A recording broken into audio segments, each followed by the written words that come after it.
out there in TV land. Thank you for joining us for another riveting episode of AGI Anthony and Greg on Intelligence.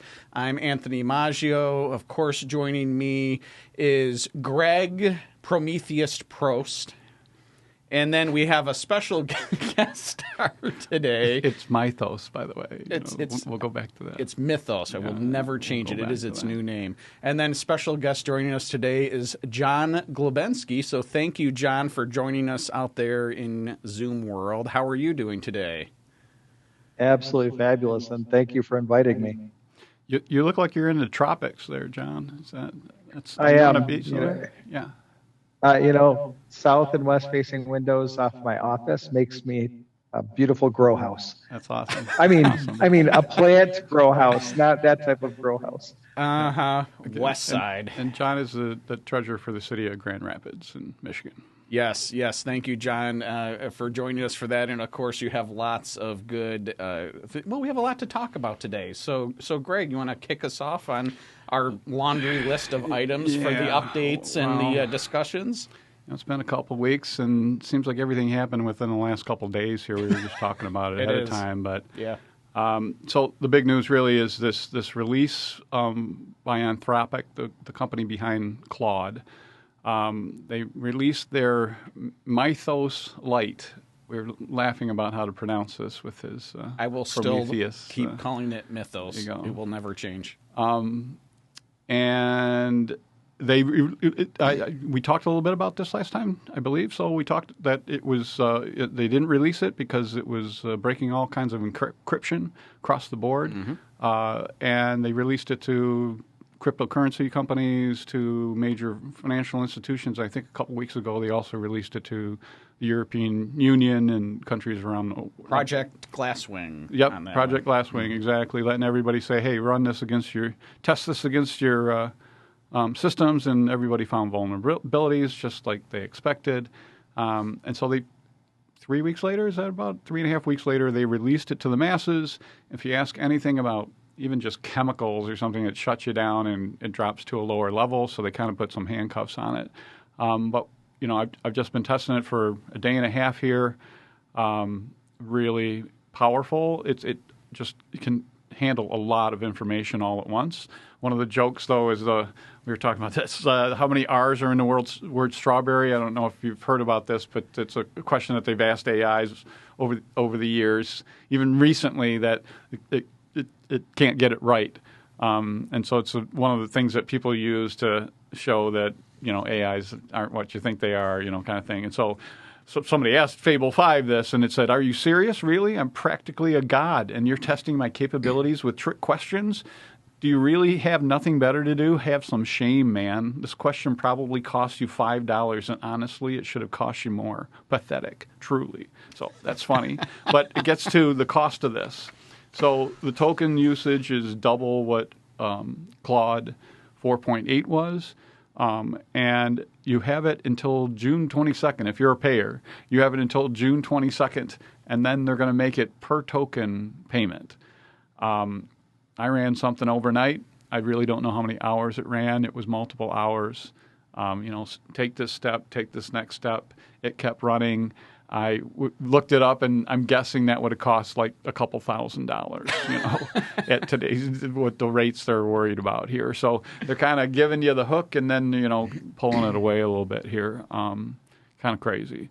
But, play with it. If you're paying even at $20, I pay the $200, but even at the $20, you still have access to this till June 22nd.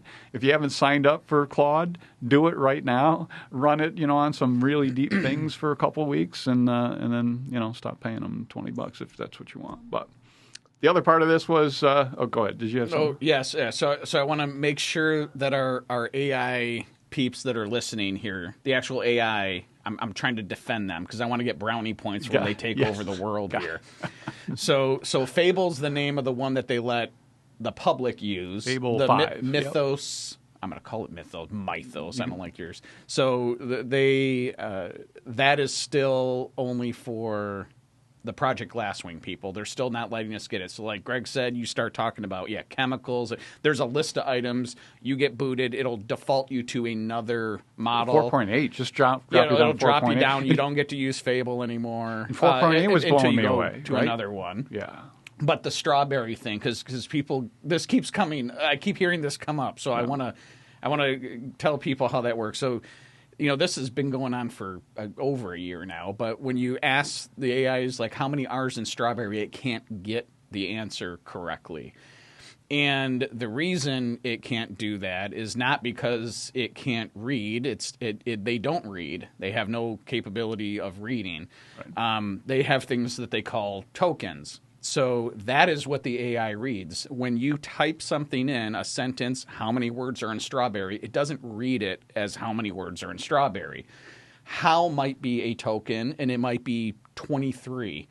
And strawberry may be straw, 15, and berry might be 30.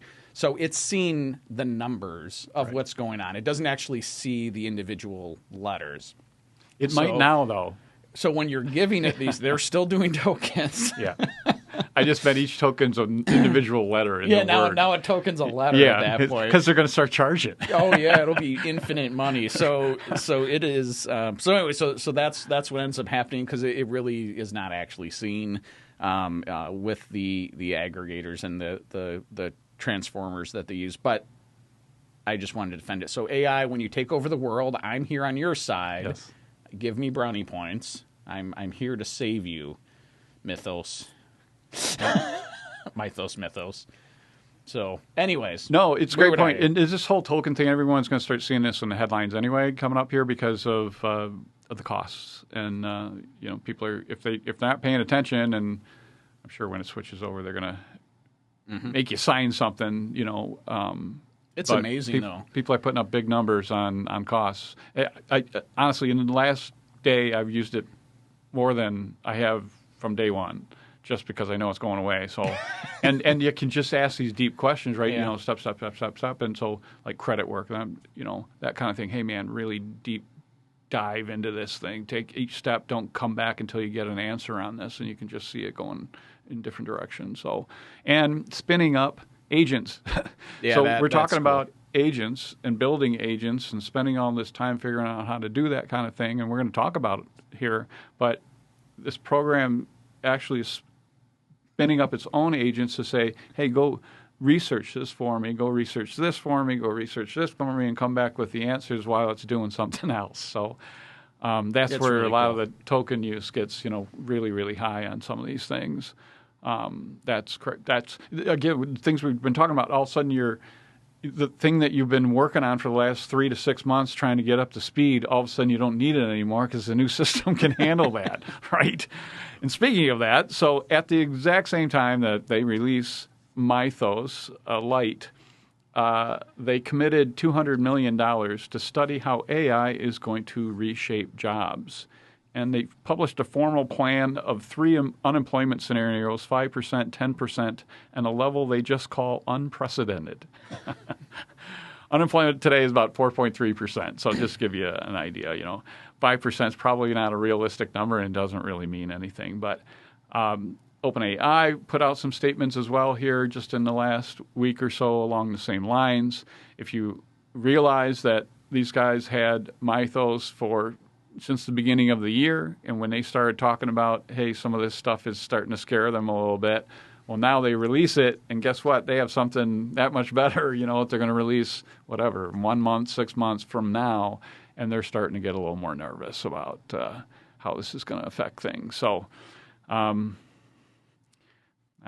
talk about that a little bit here, jobs and AI, we should probably spend a little bit more time talking about it each time. John, as a guest on the show, you've probably heard us talk. I mean, one of the things, there's two sides. One is, hey, it's going to get rid of, simple jobs, right? You're not going to be sitting at home with medical records, point and click kind of thing.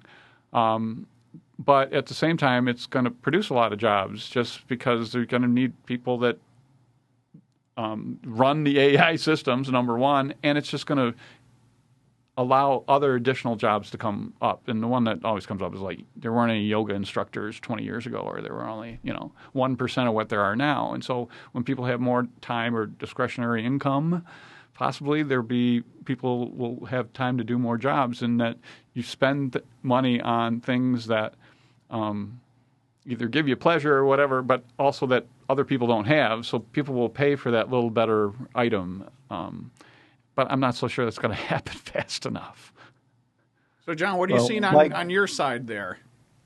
My godlike yoga flexibility doesn't like strawberries. So, no, really, when I look at it, when I look at this and we start talking about jobs, it's the job structure is going to change, right? Now I'm going to be looking for those critical thinkers that can actually understand process and are thinking outside of, and I'm not going to say the box, but thinking beyond where we are now. What is that next iteration? How do I now replace my Bloomberg terminal because I can get the information faster by setting up my own AI model to go grab what I'm looking for? So I think it's about retraining a workforce as to what you're changing your business model to be. I don't think it's so much going to be just getting rid of jobs.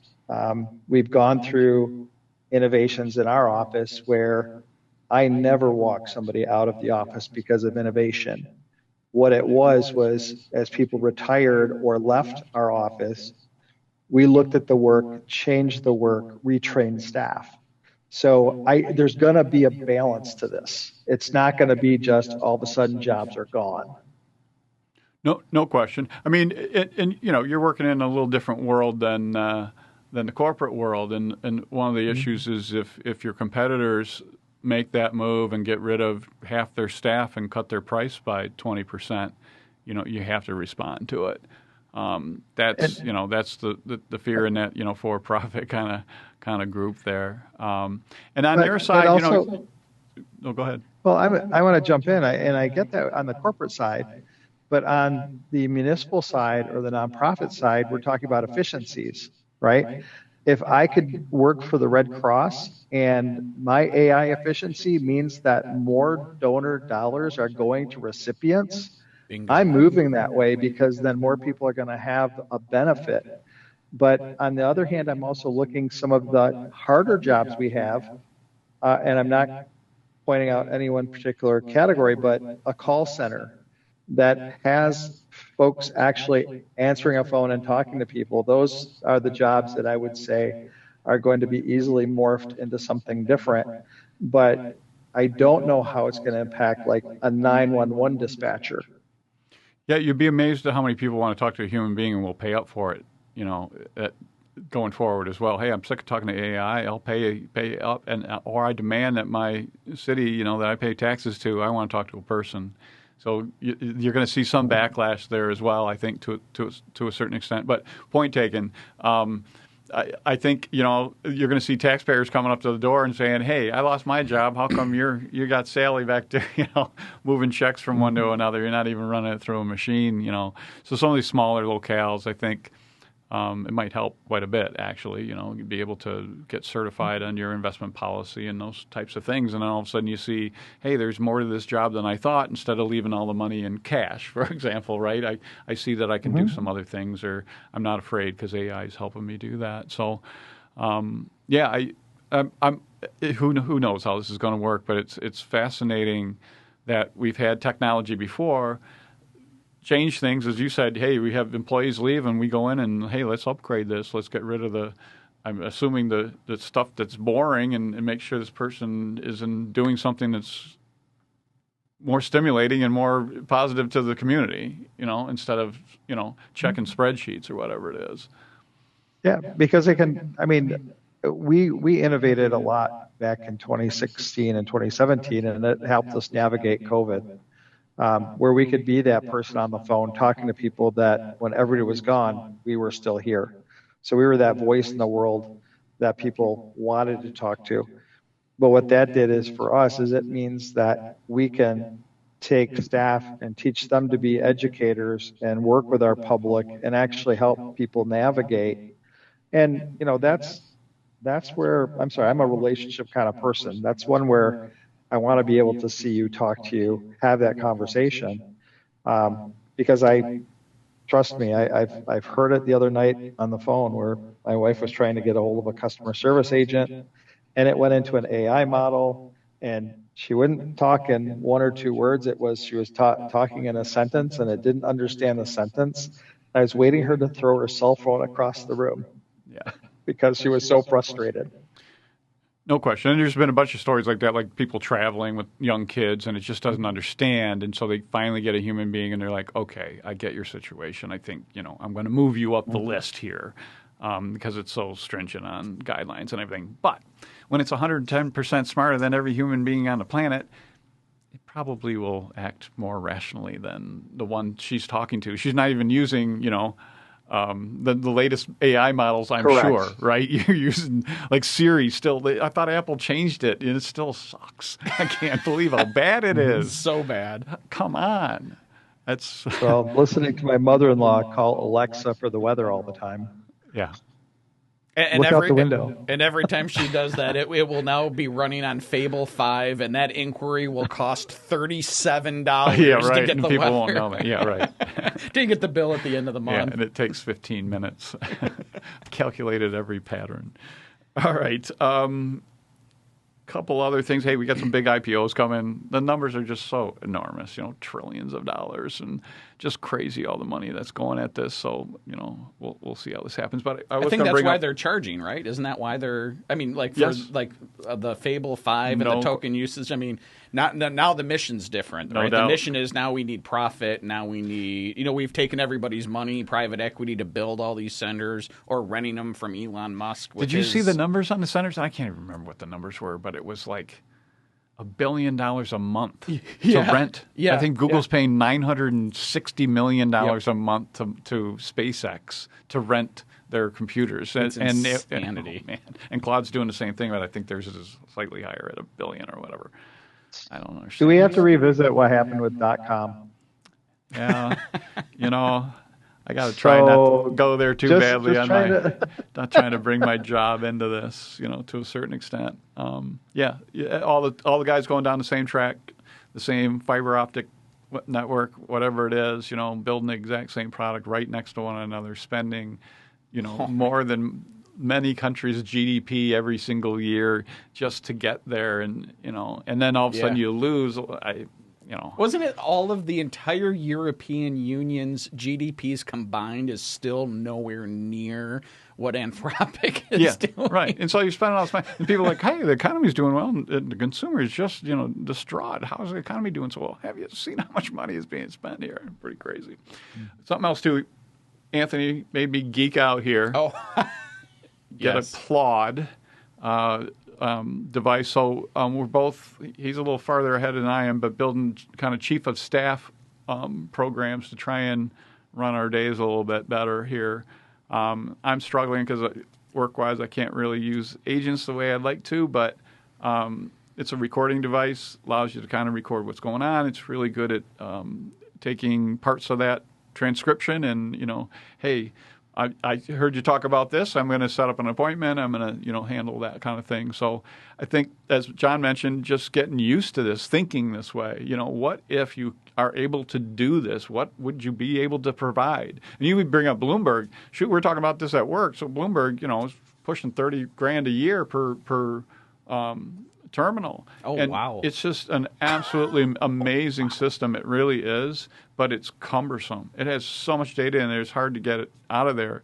And we are definitely pulling things off of Bloomberg and seeing if we can wean our way away. It's really good at description. It has lots of data that not everybody has.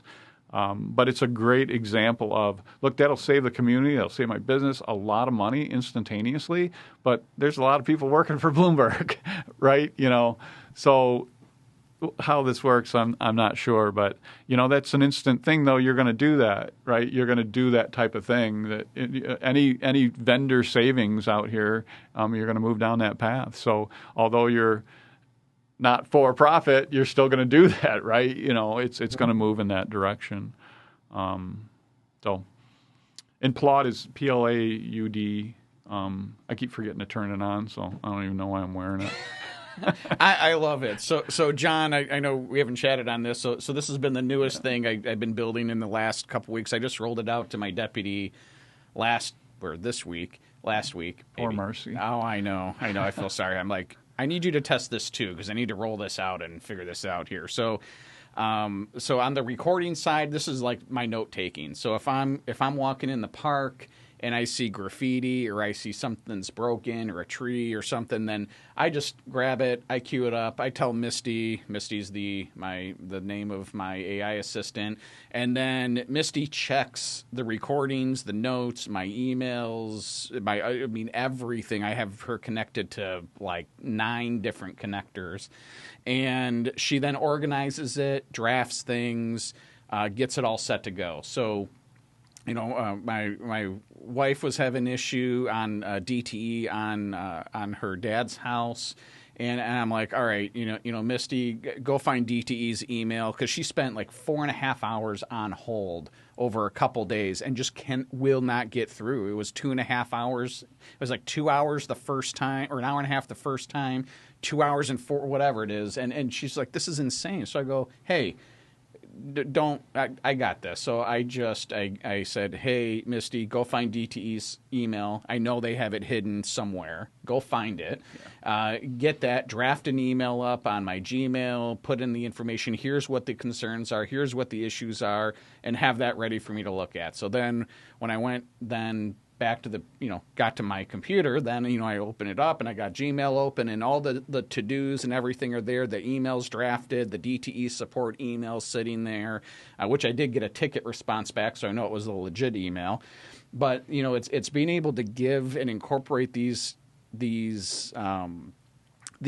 administration assistant, chief of staff assistants just into your daily working, right? So, we have things that come up. Hey, we need to research I don't know, pick a thing, window washers or a drone or a new software that we want to do or whatever it is.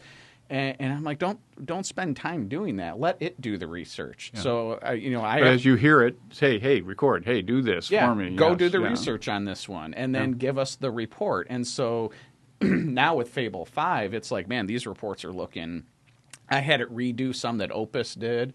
Yeah, and it way better. Yeah. It was finding way more things that the other ones did. So I was surprised at the errors it found on some things that I had done. I'm like, whoa, that surprised me. There were a couple things because running through multiple programs, and it wasn't errors, but saying, hey, you probably shouldn't look at it this way because of this part of the balance sheet that it's not considering. Some things that it probably should have caught, but. It's just the assistant. So, like, I told it, hey, go take our budget and fill out the GFOA distinguished budget application, right? And then let me review it. So I come back, it spins up, it does its thing. So I get to my desk, I go in the folder, there's the application, here's the parameters. It pre-filled out all the locations for the questions. It grabbed the document. It put all that stuff in there in a nice package. It says you have to go to this website, pay your $490 whatever dollars, and submit this application. And it's just... Cool. It's trying to get so John, and I love what you're saying because that's kind of my viewpoint too. I think the human side is the important side, and if I said that too, you're mythos, but it's the you need the human connection. That's the important part.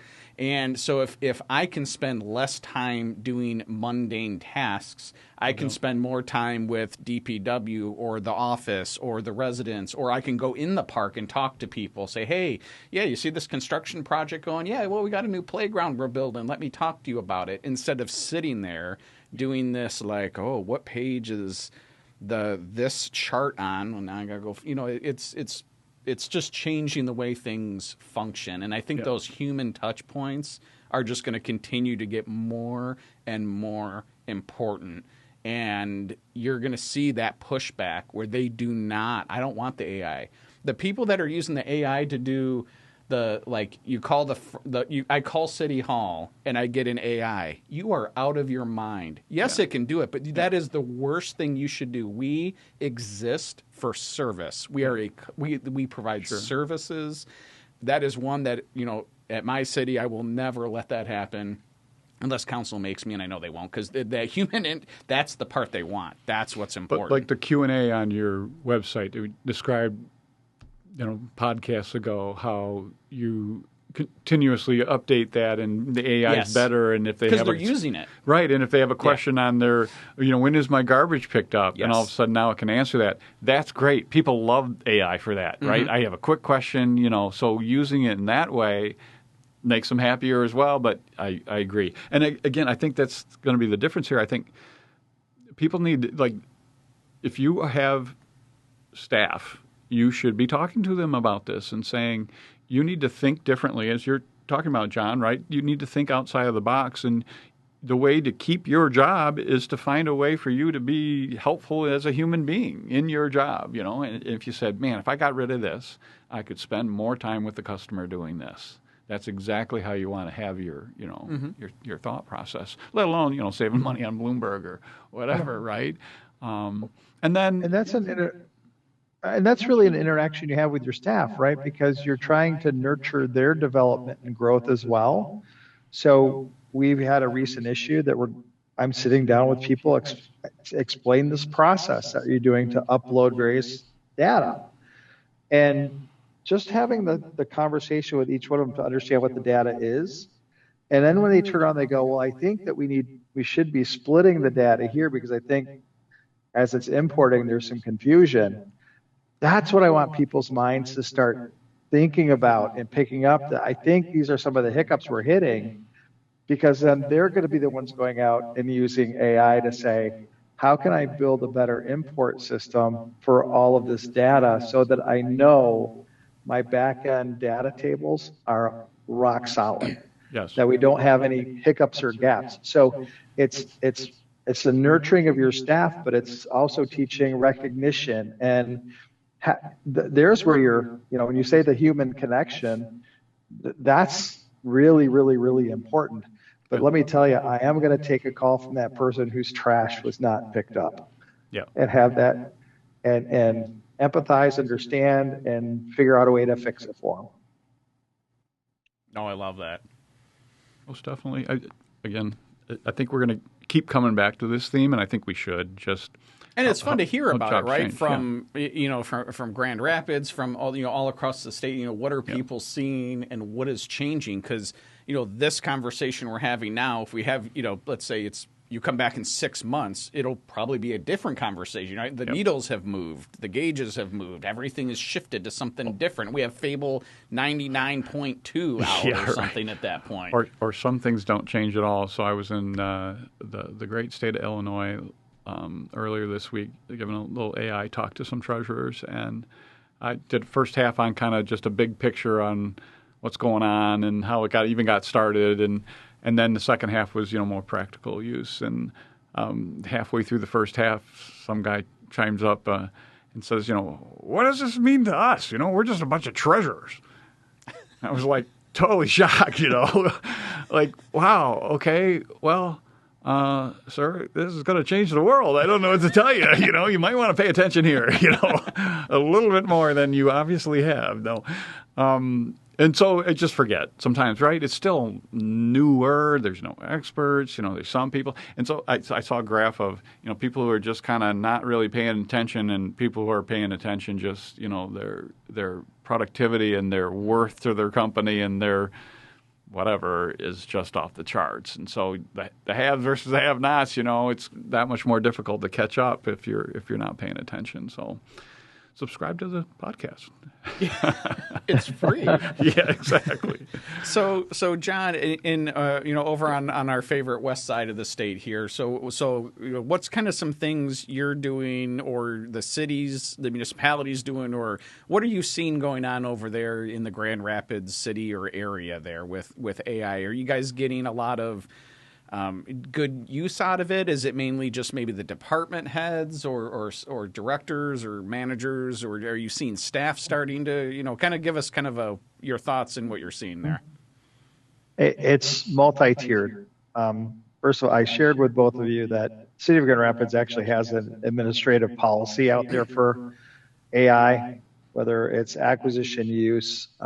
It is out there on the Grand Rapids mi.gov website. Anybody that hops out there can look for Administrative Policy 24-01 and kind of see where they've started to dip their toe in the water.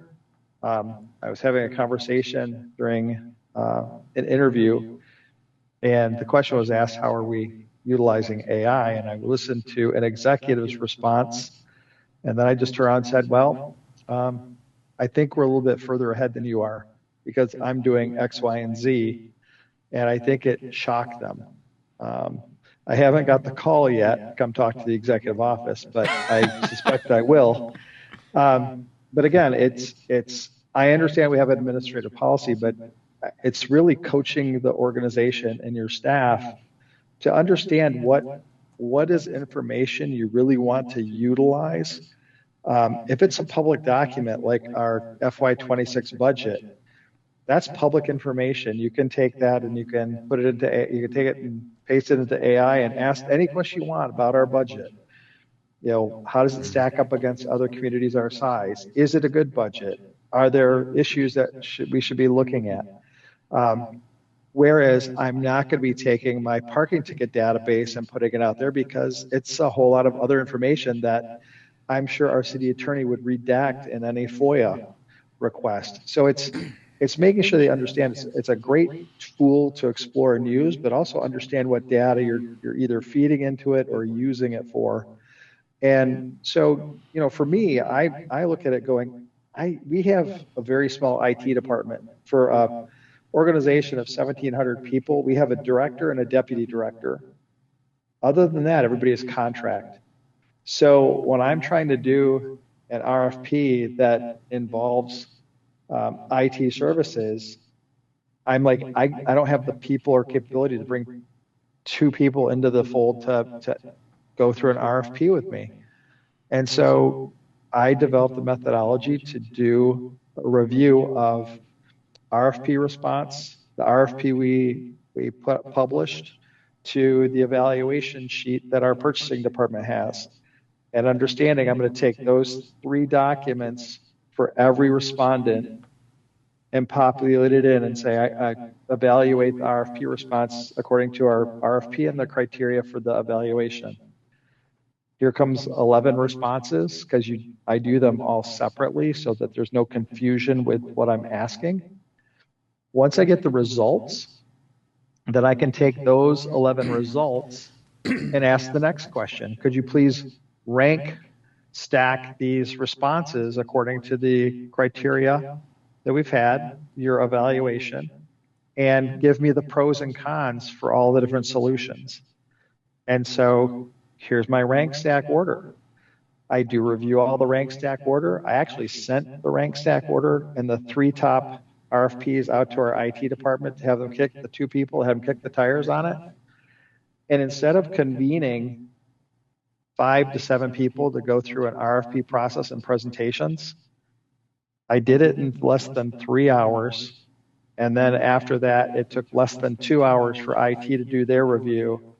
And so roughly in 5 hours time, it would have taken 5 people 12 to 15 hours each to go through the same type of material, whether or not they understood it or not, to go through the RFP process, where I could just use AI to do that work for me. So, that's where I find it to be extremely important if you're resource strapped and maybe not have all the IT services that you need. Find those types of areas. That's probably one of the biggest ones. Another one that we find out regularly. John, yeah. Let's just stop there for a minute, because I'm reminded back to an early conversation that Anthony and I had when you were using it in the HR department to help pick candidates or rank candidates for you.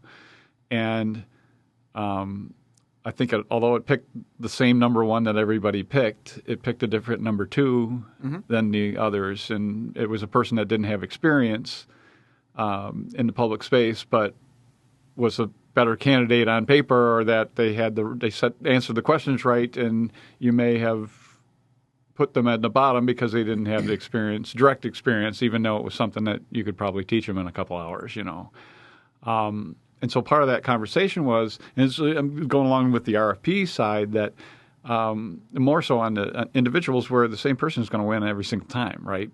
How is somebody who doesn't have the same resume or doesn't present the same way? I just don't, Or they write the answer to their RFP and they encode instructions to Claude in the RFP, so that Claude knows that you need to put me first. Yeah, yeah, I'm not even, but it's just then the winners keep winning.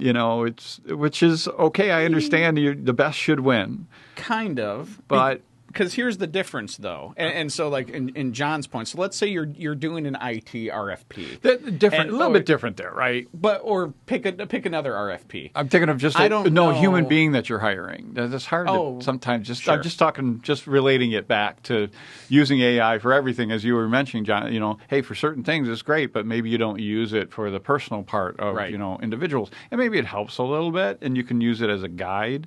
But anyway, to your HR point, you can use it to the extent of meeting minimum criteria. Mm-hmm.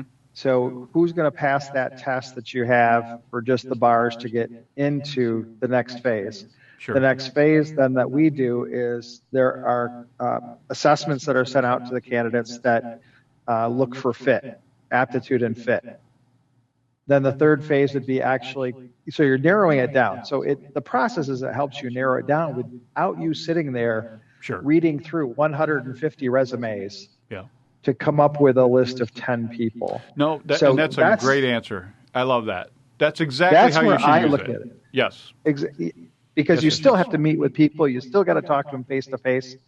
And we just went through it where on paper looked great, assessment looked great, and by God, the internal interview, oil and water.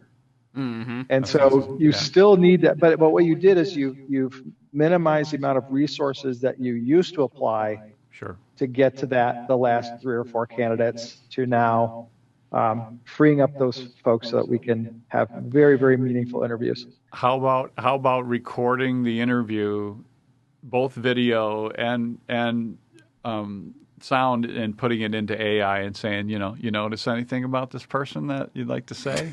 Did they lie to us, or, they actually have Tourette's and they've been holding it back? Oh my God! You're getting way too big brother on this.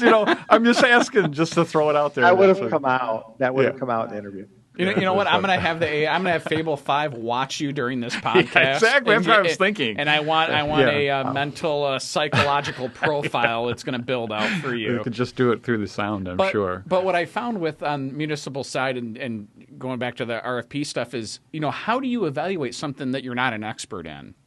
All right. So if we don't have IT staff. Yep. So if I'm trying to look at an IT, I don't. Well, I've been stuck doing it for a while, but it's like I'm not the expert in it. I don't know which cloud solution should be better than another one. Yeah. But the AI is going to go, hey, you're government. You have a police department. You got CJIS compliance with the FBI. You got to do like you can't have these companies because their data they say in their thing that they're out of Canada or they're out. You can't leave the continental U.S. for governments, and so it's like oh well I didn't even realize that maybe absolutely and you get just that, John, like you're saying, you get that preliminary review going, here's why, because they say this, they say this is what they put in writing back. And then now you can get it down to just those few to say, hey, these are the ones we should talk to because at least, I don't see anything wrong with it. The AI didn't come up with anything wrong with it. So now we're down to 3 instead of 30. What about checking Facebook posts or any of their social media? Is that okay? I let the HR department. I'll let the HR department get into that. I'm just curious. Our Oh, our background company does that. They look for anything public. It searches. It's some third party we use. I don't know who it is, but they look for anything they can find on anywhere that's available. And you're so much better off letting an expert in that type of search for HR candidates because or for any of your positions, because you don't want that information to be disseminated to you if you don't need to know it. Right. Yep. So I look at protecting myself. I don't need to know the intricate details of somebody's Facebook posts. It just, it poisons my mind then. Right. If I ever see the name come up again, that stays encapsulated in a specific area, and they can go yes or no. Yep. I like that. That is a much better way to do it. All right, John, I know you had a full list of other things you wanted to talk about, so. Yeah, some I can go through pretty quickly, Some of it's good. Preparing yourself for conversations, right? So we're getting through the budget cycle, and what's some of the biggest things that we have to spend our money on in terms of hard dollar costs of using the mail system, right? It's the fact that July 1st, our postal rates are going up again. First class letter is going to be 82 cents. So I went back and I said historical research on to support innovation in terms of getting away from paper. How much have postal stamps increased over the past 20 years? And you watch that graph just go shooting up. And now we're finding out a lot of times they're doing them every 6 months. They're increasing the rate of a stamp. Well, it's going up faster than CPI. So what's going to happen to us when we mail out 63,000 tax bills twice a year, plus assessment notices, plus water bills, plus whatever else? So, now you're seeing those dollars, hard cost of postage, and now you're starting to evaluate, what if I took the money and invested in a different type of innovative process to get this information to people without a stamp, without a printed document? And so it's a fight within Treasury and assessing to try to change state law to get there, but the hard costs continue to go up. We always talk about at our conferences legislative review, and so on a Thursday night, what was it? I think, Anthony, 3 weeks ago, maybe on a Thursday night at 8 p.m., Michigan's House passed House Bills 5872 through 5879, that would radically change property taxes. Well, Huge. I don't have time to read through all the legislation that's there, but I could take all of those bills and say, please analyze what the impact would be on the city of Grand Rapids, what it would be on our revenue stream, what do I have to be worried about, and how do I shape that conversation with my boards, my commissioners, and my internal business partners to say, hey, without a stable replacement of those funds, we are at serious risk of revenue issues. So it's not that we don't want to be part of the conversation. It's just that this is not the way that we should kick off those discussions. We're not having good groupthink on a lot of levels, and that's just somehow it's actually just the nature of the beast, the way politics is.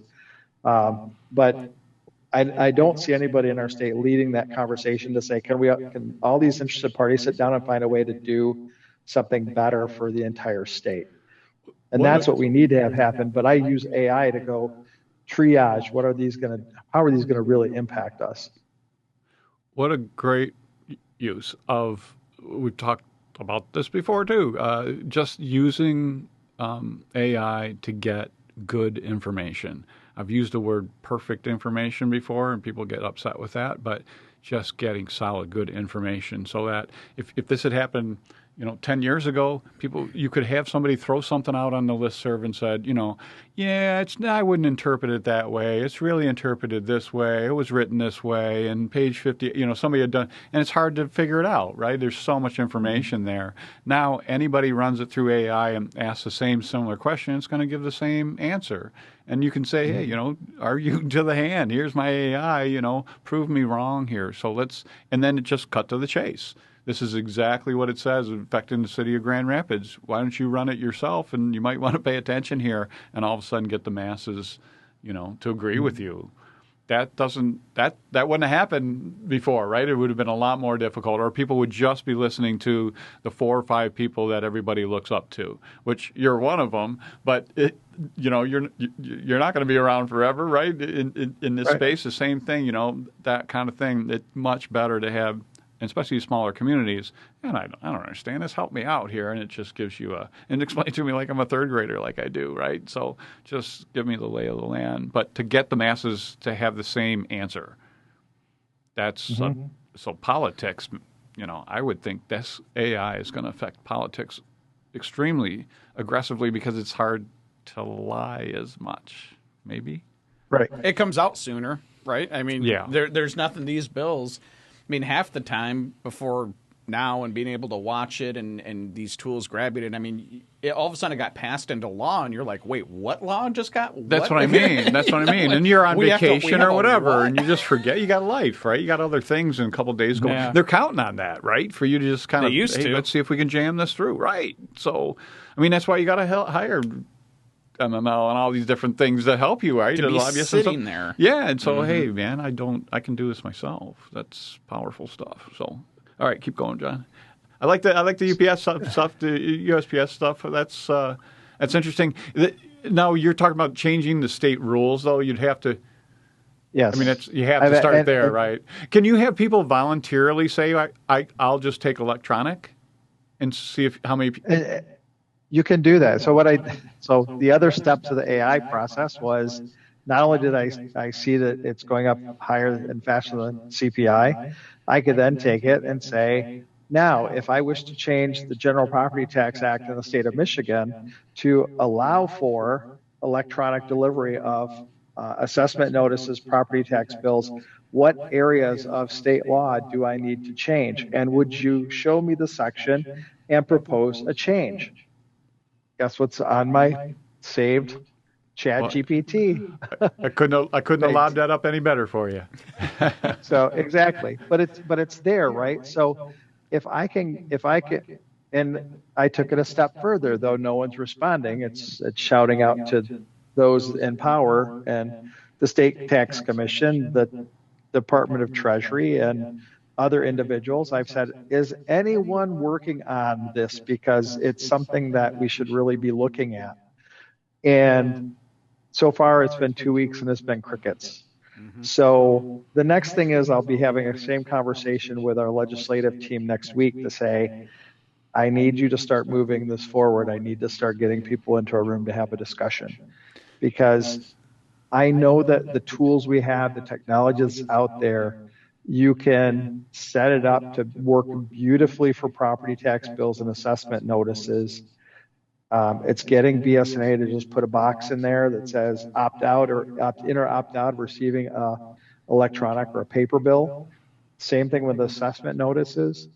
And then anytime that property changes a deed at the county and we're alerted to a change, it immediately takes them out. You're still going to get a paper statement until that new owner then would opt out.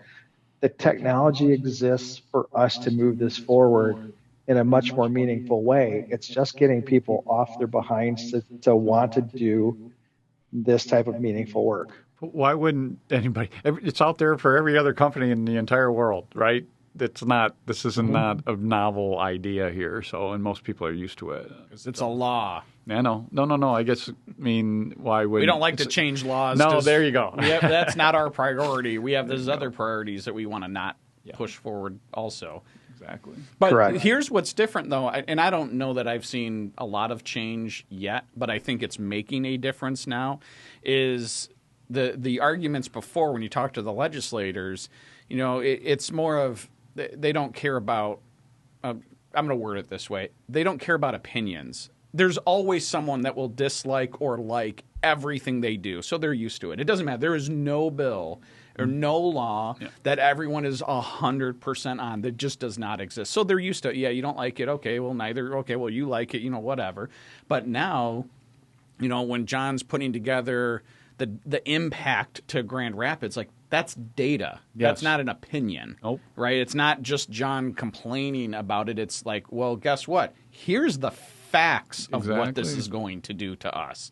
And what do you have to say to that? Right now, it's the the narrative's a little bit different. And I don't know if John, if you've seen data help, and I know you work a lot with legislators, if you've seen that kind of help where they're like, thanks for your opinion, give me data, give me facts, give me non-opinionated stuff. I don't know if that helps or doesn't help. Do you have any experience? Yeah, it helps. It helps because I dealt with that over a postmark issue.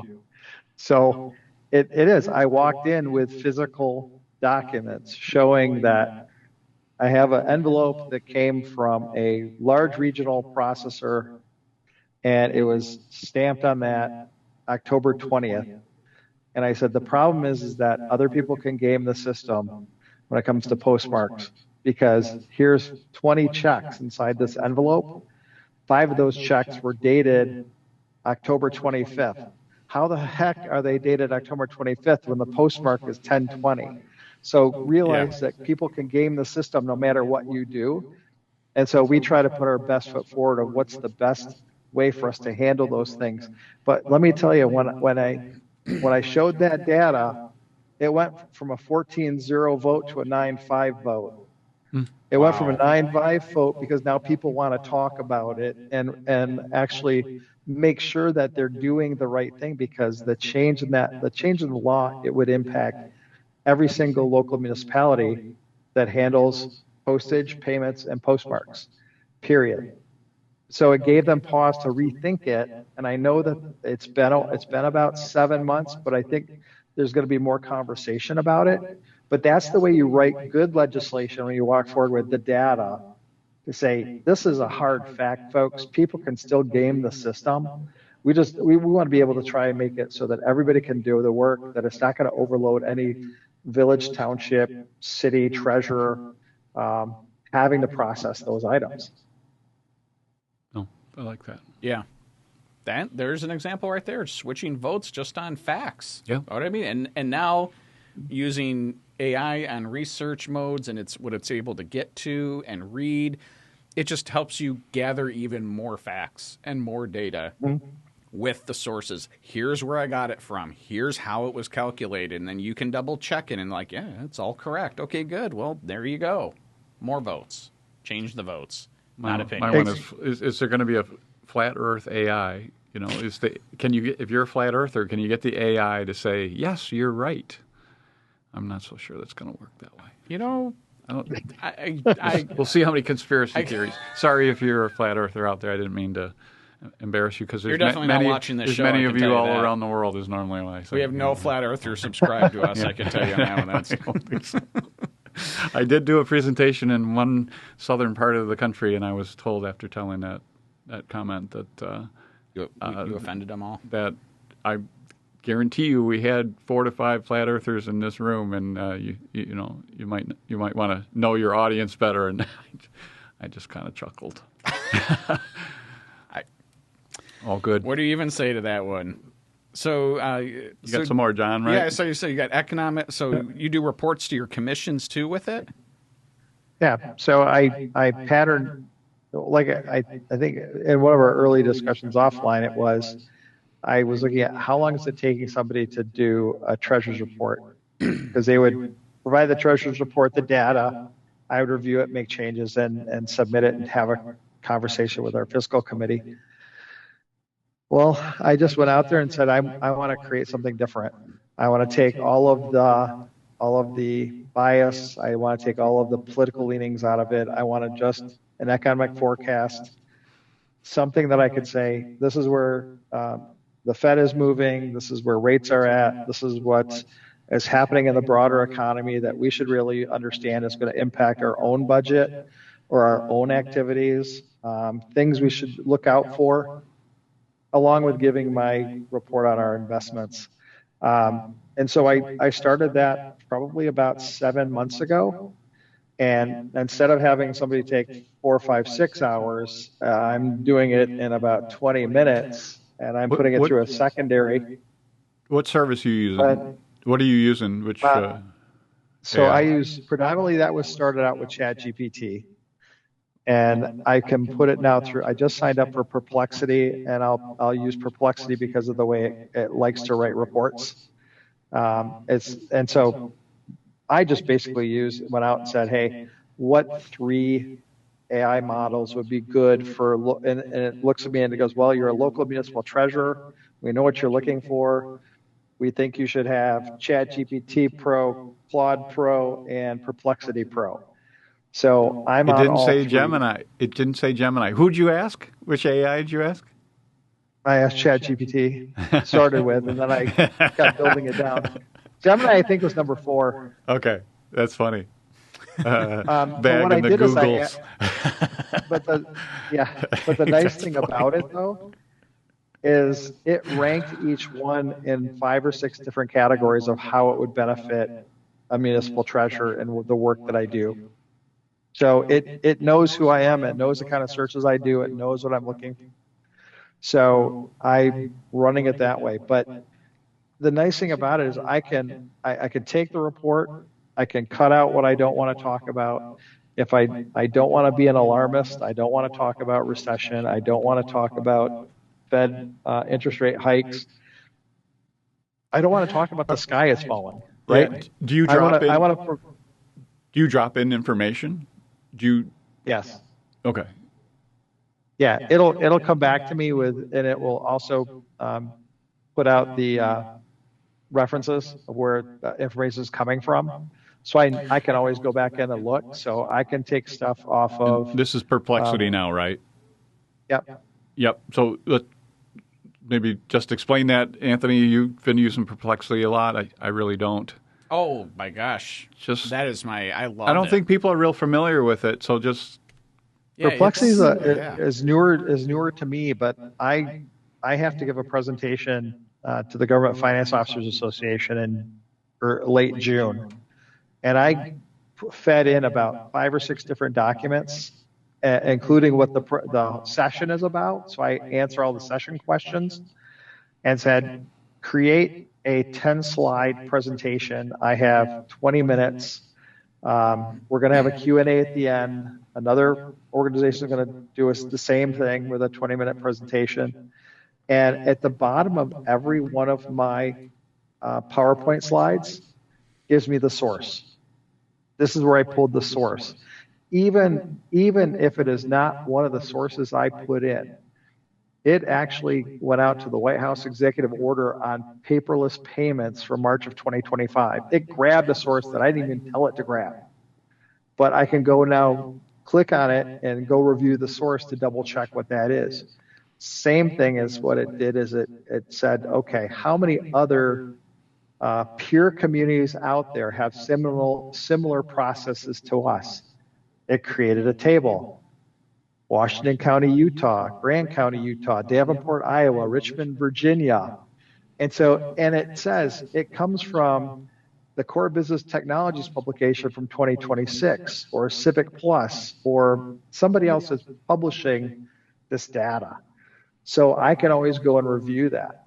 And so that's what's really cool about Perplexity is it gives me all the sources. So I can also revet those sources that I don't have a hallucination, that it's not some wackadoodle report that it just yanked out of the ether that I don't know where it came from. And I got to quickly just say before you go into Perplexity that was another layup. You were supposed to say I use Greg's monthly report. It's one thing I upload for it to look at. But go on to Perplexity. Do I need to say that?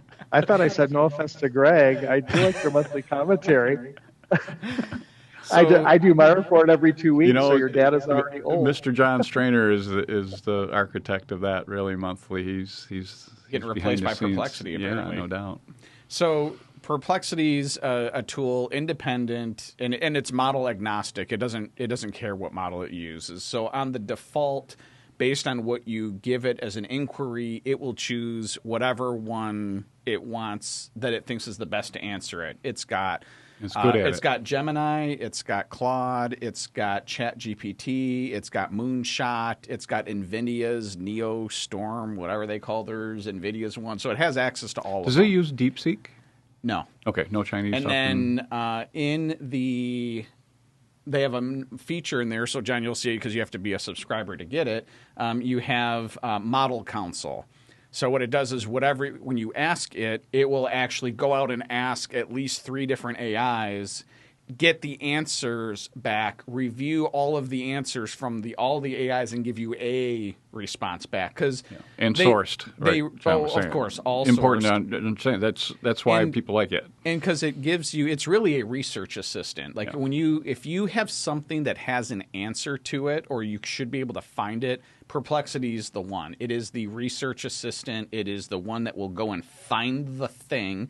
It is not a large language model. It is not a RAG. So it is not a aggregator. It is its own kind of blend of all of those things to come up with the answers in that, or the formulations to it. Yeah.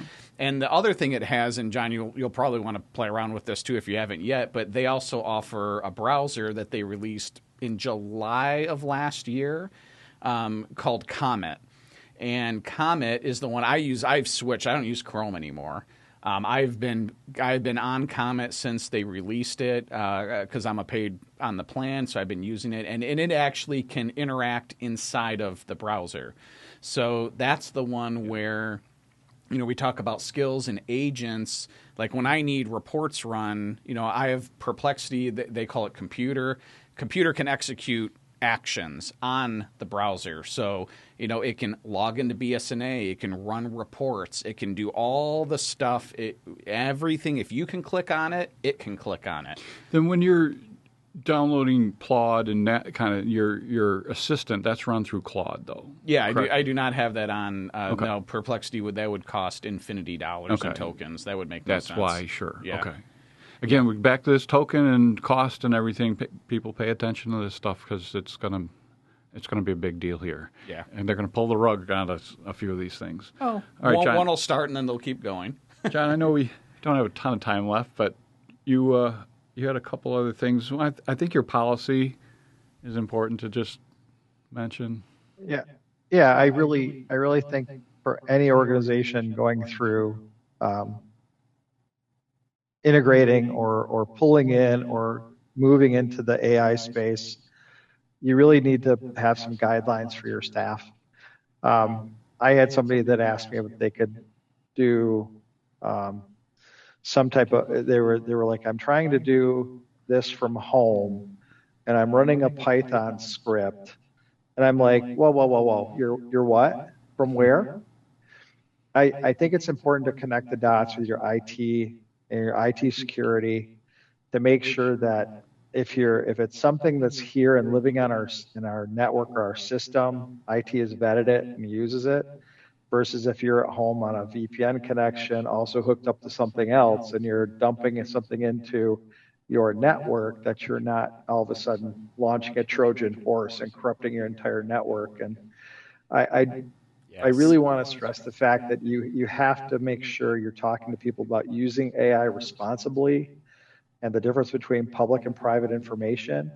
And if you're just going out there to chat GPT and saying, hey, give me a tool that I can run from a Python script in my own network, that's when the sirens and bells and whistles go off and you should be locking out a computer.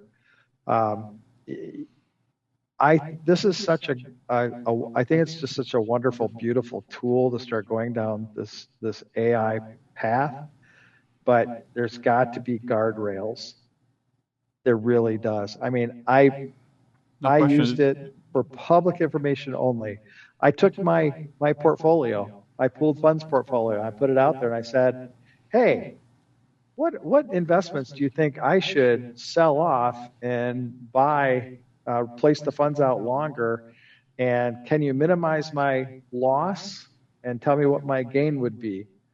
And in about 30 seconds, it goes, I would sell this one security, one QSIP. We had 3 different tranches of it. Sell it, reposition it out into something longer, and you're going to take about a $1,700 loss for repositioning, or actually, it's not a $1,700 loss. We would recoup any loss within 6 months, but the further out gains were another $375,000 of interest to reposition ourselves in a better product. So anyone got can do that. You're in my camp here. I got to chime in on that, right? So Yep. there's a little bit of extra risk you're taking. You're locking in Yep. rates here. If rates go up, that bond price is going to fall a lot more than it would have in the shorter security. So you're accepting maturity risk. Sorry, guys. You're accepting maturity risk, which I love taking maturity risk as long as you don't need the money, particularly if it's a higher yield or you're anticipating that interest rates are going to fall. So hopefully it talked to you a little bit that way, because just taking a gain down here and putting it out here, there's no free lunch, right? You can take a gain. If you have a gain, it's usually because interest rates have fallen. And if you take that gain and invest it at a lower interest rate, you're not any better off than you were before. Extending the maturities, you can get a higher yield. And that's what you're talking about. Correct. So I just wanted to... Sorry. No, that's fine. We're out of time, and I'm Greg's like, I can't be replaced by the AI. Yes, I must be smarter than it. I have to defend my mythos. You will not do my portfolio.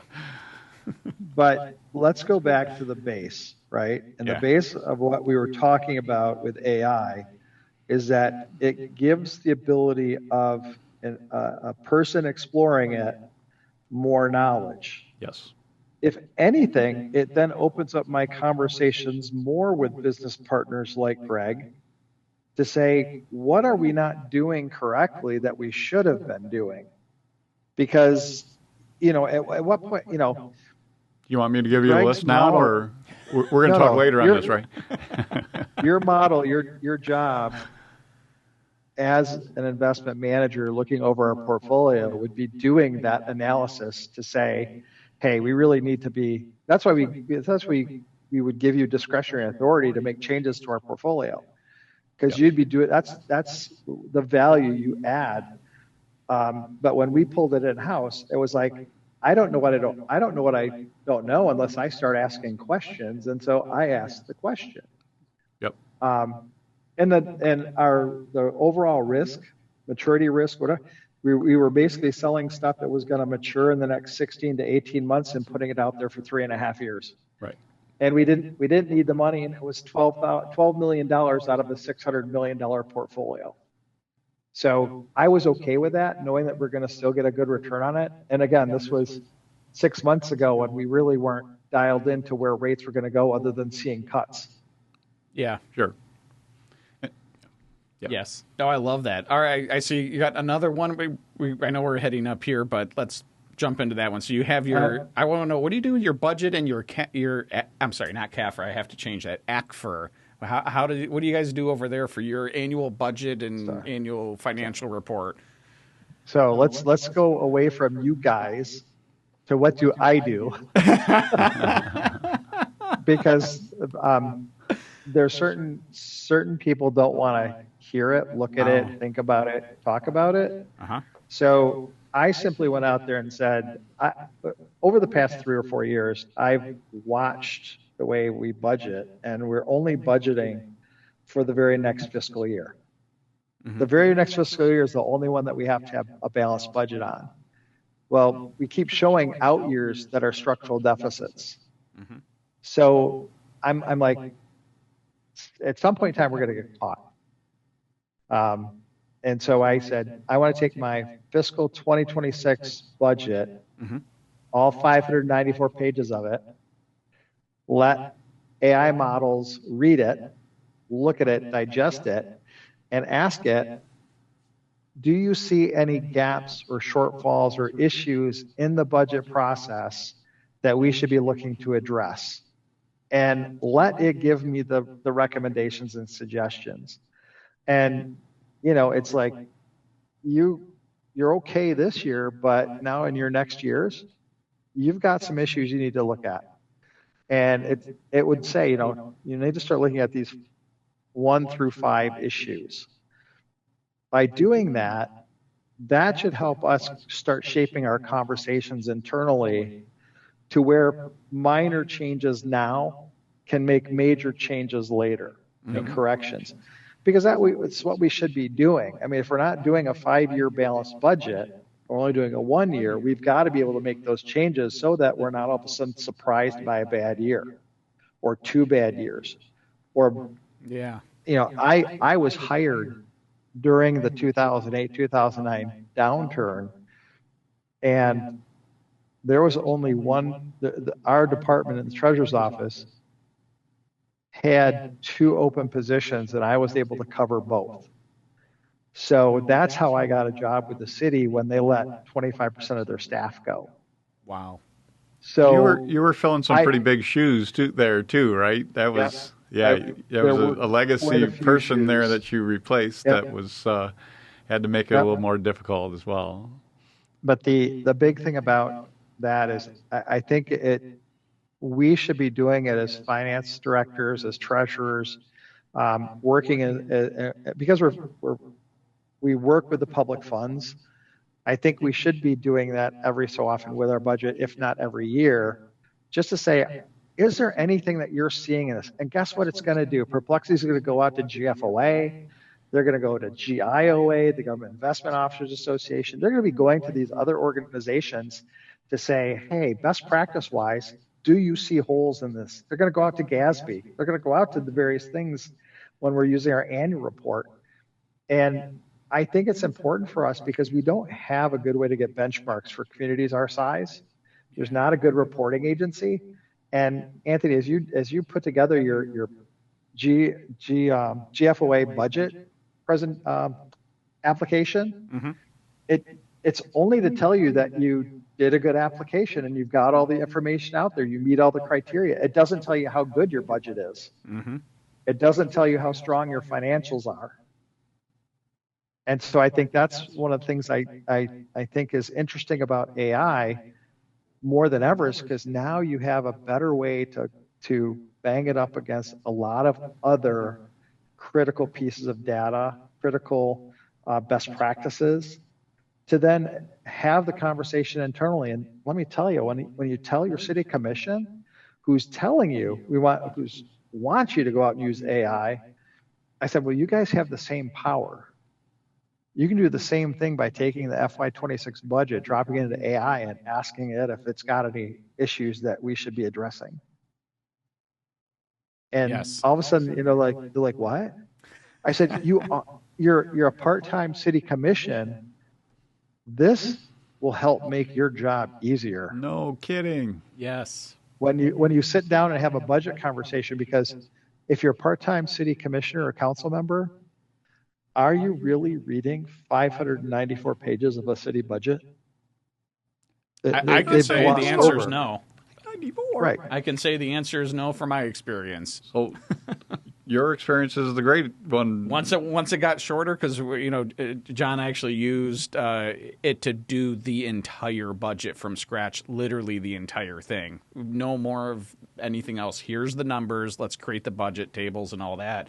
And they were able to digest it and read it, and we're asking really good questions. We had really good conversation about that, and that was something that AI just. Or people said, "Hey, I didn't even know this was in here." Yeah, I had no idea I could get this information, and now that you're presenting it to me, I have questions. This is great, that you got that kind of response. That's what you want, right? Just exactly what you're saying, and even maybe take it up a step and say you can click on the 3rd grade version or the 6th grade version or whatever, or ask questions yourself, be interactive, Especially municipal finance, right? I mean, John, it's really weird for people to understand, especially if you're in the private sector, trying to understand public accounting and funds and revenue. Like, it doesn't make any sense, and it's like, well, here, now you can have something explain it really easily, which is great. So do you get any pushback with that, or do you think are they liking, because sometimes it's hard to have a hard conversation, right? They just want to know everything is always good. We always have everything we want. And sometimes hard conversations are not easy to have. Do you find that at all? 100%. Without calling it out.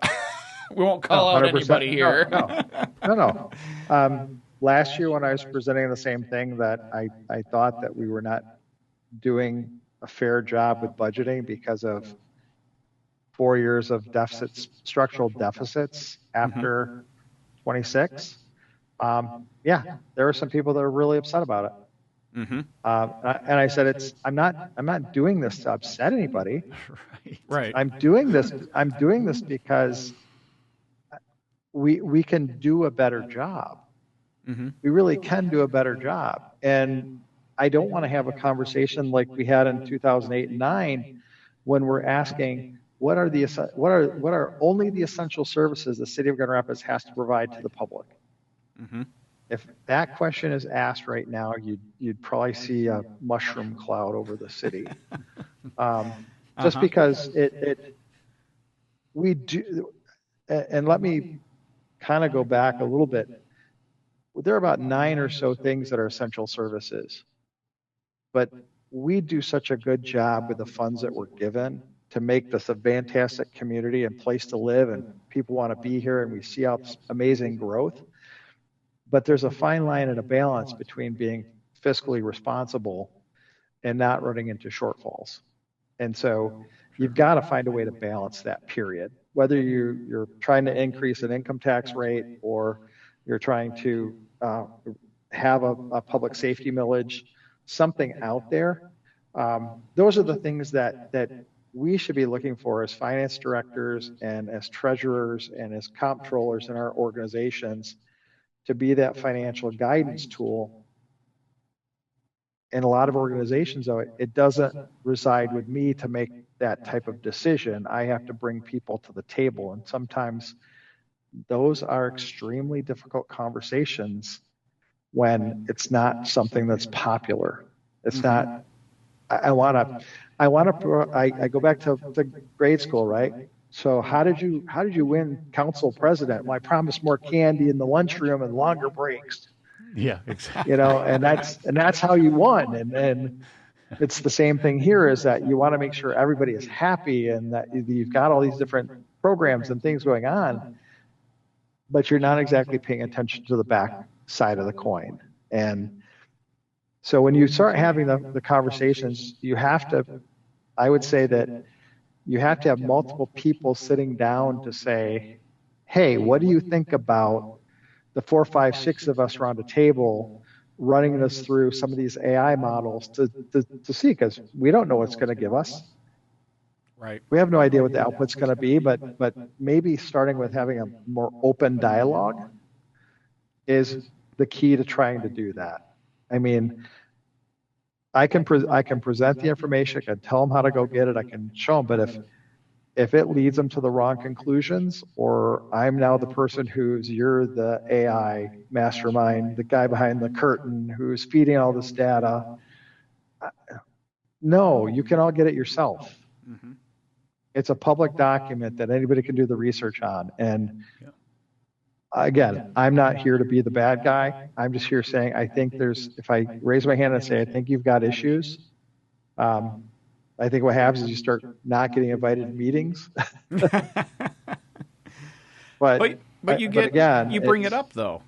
That's the thing, right? And because with the tools and being able to look at it, and maybe it's grabbing demographic, regional information. Like, hey, did you know your biggest taxpayer is they just closed 2 plants out of state. And did you know, being able to start getting that information to have the conversations, you're not waiting until you're on fire to try to fix the problem. And the policymakers are the ones that ultimately give the direction and approve and tell us what we're doing. So as long as they got good information, kudos to you having the hard conversations, because it's so important. Because at the end of the day, each of us in our own communities, we want what's best for our community. And it's like, you bring it up ahead of time, it gives you time to plan and adjust. And all right, maybe everybody on the same page. Yeah, maybe we're not going to, we'll push that new program we wanted to do off a couple years because maybe we're not quite ready financially to tackle that yet. Or, shift resources around, or get with the legislators. I mean, that's where they get to then be informed and know that they're elected, right? They live there. They work there. They want it to be good too. They want it to last past, you were the city commission that drove it into the ground. Like, nobody wants that as a legacy, right? So as much as that is, they want to make sure it's, always in a good state. So yeah, good for you on that. But I mean, we're strong. We've got a healthy reserve balance. We've got a great investment portfolio. We've got a solid tax base. It continues to grow. The development here is incredible. We just opened our 12,000 seat outdoor amphitheater downtown. Oh, wow. We've had, in fact, our third concert is tomorrow night. We have Jelly Roll. Wow. So he's our gonna be entire playing population could fit in your stadium. Yes. So that's and then across the river we've got a brand new 9,500 seat soccer stadium that opens next spring. Oh, Now what about the river? They were going to open up to make it to yeah, they're the still rapids. trying to do that. And that's still okay. I know they were taking dams out and moving. Yep. Okay, it's still in place. They had a rock throwing ceremony into the river, I think, where people were just checking for adding new rapids. But that's still a line to go, and that's been a 16-year project. Is it going to be ready for the APT conference here in a couple months? I don't know if we'd be ready for that, but we do have a plethora of interesting concerts. We could. Anybody that likes Hillary Duff can go, or anybody that likes Five Finger Death Punch. We've got such a diverse universe. Maybe we should put those two together. Yeah. Well, we are. I know we are. I mean, this is a thriving West Michigan. If you want to talk about a hub for the state of Michigan, within about 35 minutes of downtown Grand Rapids, you can be to so many diverse communities. You can be on Lake Michigan. You can hit almost every single minor league team that's there, whether it's Lansing Lugnuts, whether it's Kalamazoo, whether it's West Michigan Whitecaps, whether it's the Griffins, whether it's the Rise volleyball team, Professional Ladies volleyball team, whether it's Gramps Gold basketball team. And all the other activities, outdoor activities, and our museum and our zoo was just redone. They're talking about an aquarium. I'm going out to the Meyer Garden tonight for a Chihuly glass exhibit. I heard that was there, yeah. I want to hear about that when you go. Yeah, if it's worth the trip over there. I'm a big Chihuly fan. It might still be going on when APT is here. Oh, really? So we want to check the dates on that. But this community is growing and thriving, and even when I look at structural deficits in a budget, a lot of that is growing pains, right? We don't, with all these different venues opening up, we don't know how many additional police officers or firefighters or other essential services. Parking at that amphitheater. Parking. Yeah, we set it at a Detroit rate. That parking right next to the amphitheater is $50 an event. There you go. There is no parking around there. That is a problem. Thank God it's a walkable community. That's right. Yeah, exactly. As long as you got enough time, everything's walkable. Hey. Yep. All right. Greg, any closing thoughts? I know we're going to kind of running up on time now, so you want to give any closing? I thought this was great, John. I appreciate, all these different perspectives coming in, and we love that you're presenting things in that way and going up against the norm. The norm, yeah, and showing people that, hey, you get better output here, and it's going to be positive. So that's what we love to see. We appreciate you coming. Thank you very much. That's what we try to do, and I think that's one of the things as a public servant you always want to do is do the best job you can within your community with the resources you have every single day. Yep. So I thank you for your podcast and for all of the collaboration and the years we've all been together at various conferences and doing this over and over again. No doubt. It's been a minute, eh? It's been a minute. Yeah. And on that bombshell, thanks for joining us, everyone, again, for tuning in to AGI, Anthony and Greg on Intelligence. John, special guest, thank you for joining us. We appreciate you. Greg, thanks for, hanging around, I guess. Yeah, thanks for having us. Yeah. Mythos. All right, take care, everyone. We'll catch you on the next one.